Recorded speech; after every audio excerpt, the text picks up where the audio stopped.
Sungguh kurang ajar sekali. Dr. Tifa meminta Prabowo segera pulang dikarenakan ada orang gila, demikian kata Dr. Tifa. Dr. Tifa men-tweet pada 18 November, permintaan rakyat, demikian kata Dr. Tifa.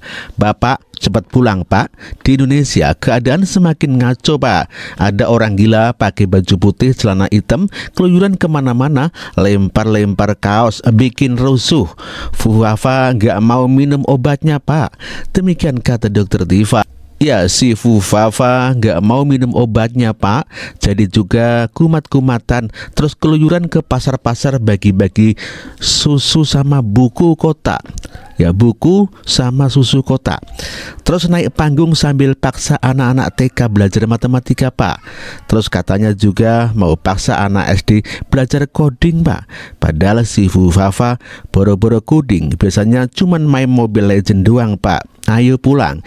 Ya, demikian cuitan daripada Dr. Tifa, orang yang mengaku seorang dokter dan berpenampilan agamis dengan pakai jilbab dan memamerkan buku-buku yang begitu sangat profesional kelihatannya.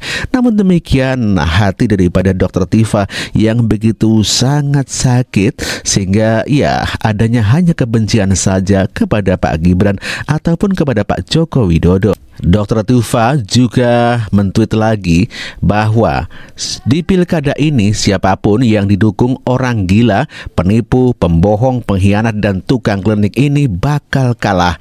Ciri-cirinya kemana-mana pakai baju putih, celana hitam agak botak.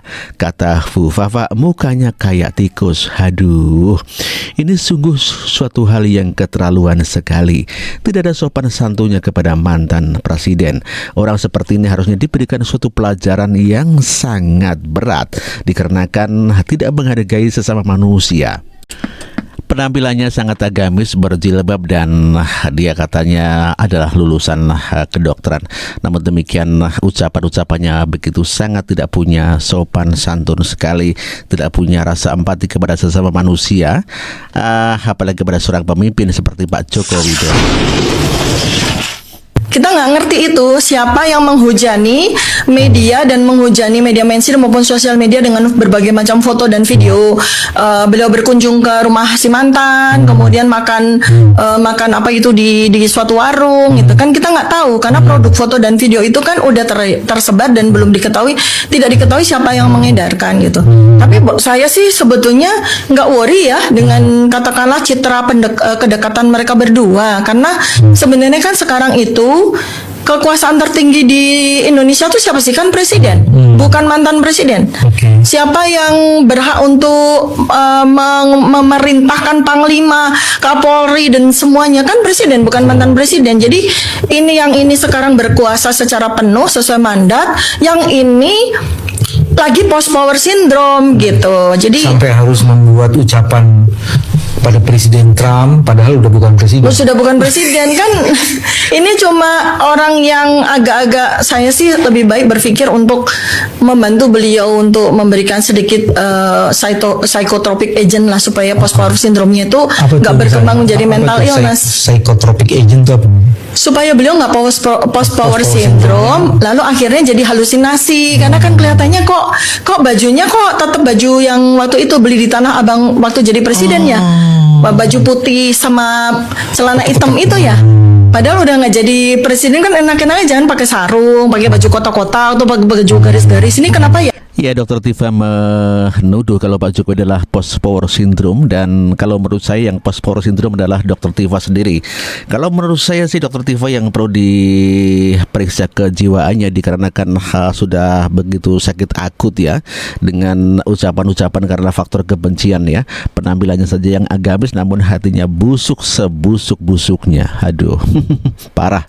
Berbicara soal etika, apakah Dr. Tifa ini punya etika dengan mencaci maki seorang pemimpin negara, Pak Jokowi yang berjasa untuk bangsa dan negara ini?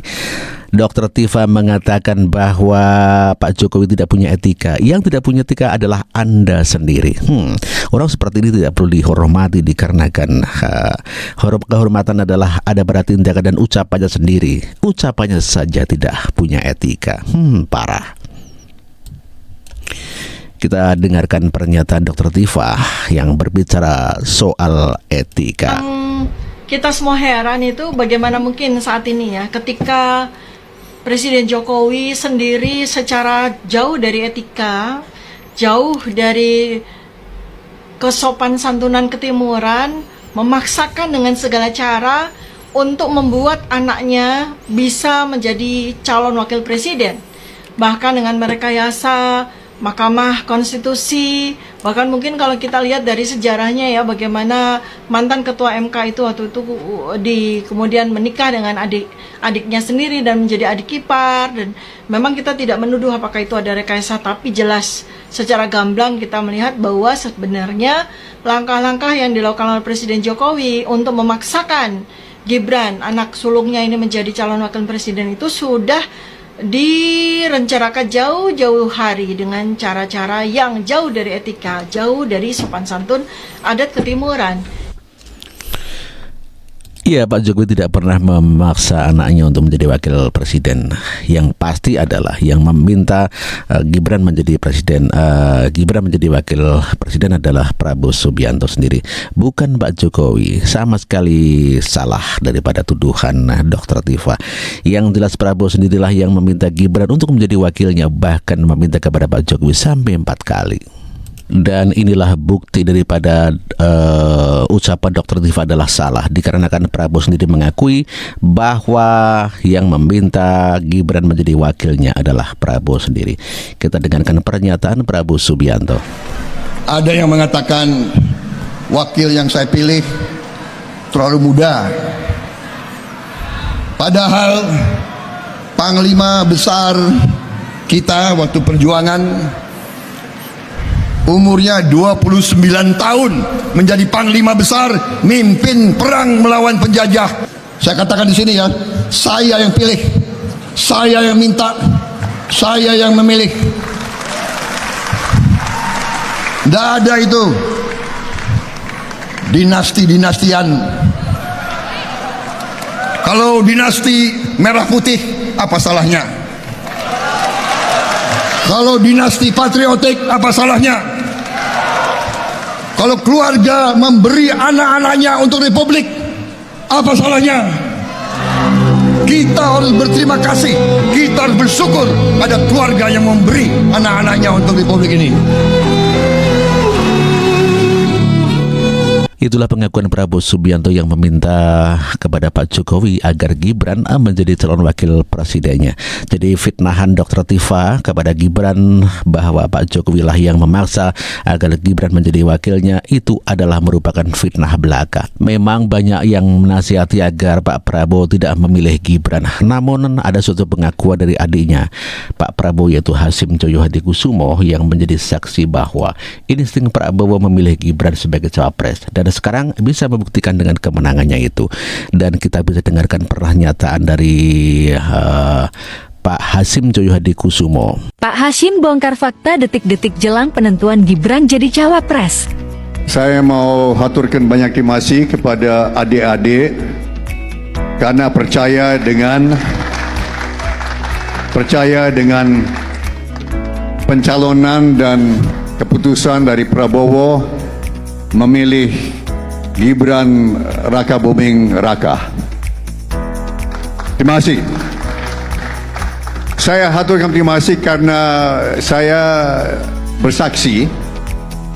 Saya ada di ruangan Pak Prabowo waktu beliau dihadapi dengan suatu tantangan berat, bahwa terus terang saja banyak penasihat-penasihat Pak Prabowo, termasuk penasihat survei, ada beberapa penasihat survei mengatakan kalau Pak Prabowo memilih Gibran pasti akan kalah.